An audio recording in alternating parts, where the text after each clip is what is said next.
جناب موسیٰ گزر رہے ہیں، مولا کے فرمان کو سنیے گا. اللہ نے کہا موسیٰ میرے نشانیوں کو دیکھو، آثار کو دیکھو.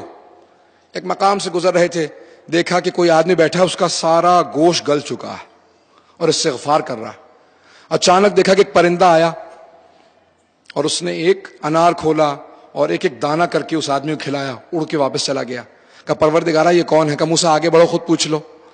کہا کون ہو؟ کہا میں بہت گنہگار ہوں، بہت گنہگار. کہا اپنا گناہ مت بتانا.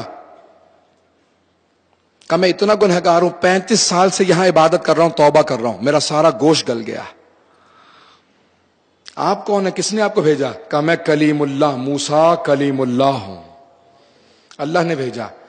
کہا کہ آپ اللہ سے بات کرتے ہیں، اللہ سے پوچھیں کیا اس نے میرا گناہ معاف کر دیا؟ میں 35 سال سے توبہ کر رہا ہوں. کہا پروردگارہ کیا جواب دوں؟ کہا موسیٰ کہہ دیجئے یہ ابھی بھی جہنمی ہے، اس کی توبہ قبول نہیں ہوئی، اس کا گناہ معاف نہیں ہوا. کہا کہ بھئی اللہ نے کہا تمہارا گناہ معاف نہیں ہوگا. کہ پوچھ سکتے ہیں وہ آپ کا خدا رحمان و رحیم ہے، کیوں معاف نہیں کیا؟ توجہ ہے مجھ کی؟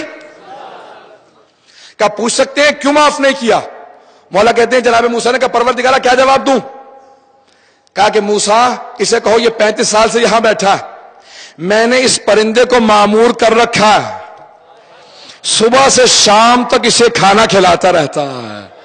اس نے ایک مرتبہ اس پرندے سے نہیں پوچھا تم مجھے کھلا رہا، کیا کبھی تو نے بھی کچھ کھایا؟ پتہ نہیں توجہ ہے یا نہیں. کوئی اتنا خود غرض ہے، ایک دن اس نے 35 سال میں نہیں پوچھا اس پرندے سے، اس فرشتے کو جسے میں نے معمور کر رکھا تو نے بھی کچھ کھایا؟ یہ مجھے کھلا رہا.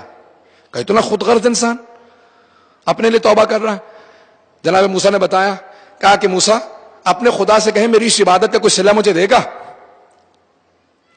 جناب موسیٰ نے کہا کہ پروردگارہ کیا جواب دوں؟ اللہ نے کہا موسیٰ سے کہو ایک دعا اس کی ضرور قبول ہوگی، اتنی عبادت کی ہے، ایک دعا کوئی بھی مانگ لے. کہ پروردگارہ بس مجھے اتنا وسیع و عریض کر دے، اتنا بڑا بنا دے کہ جہنم میں میرے علاوہ اور کوئی نہ آ سکے. کہ موسیٰ اسے کہو میں نے اسے معاف کر دیا.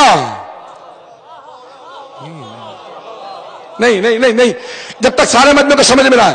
کہ موسیٰ میں نے معاف کر دیا. وہ کہنے لگا پروردگارہ کیا تو اس بات سے مجھے معاف کر رہا تھا کہ کوئی اور جہنم میں نہیں آ سک رہا، تو سب کو جہنم میں بھیجنا چاہتا؟ کہ نہیں، اب تک تجھے میرے ایک پرندے کی پرواہ نہیں تھی، اب تو میری ساری مخلوق کا سوچ رہا.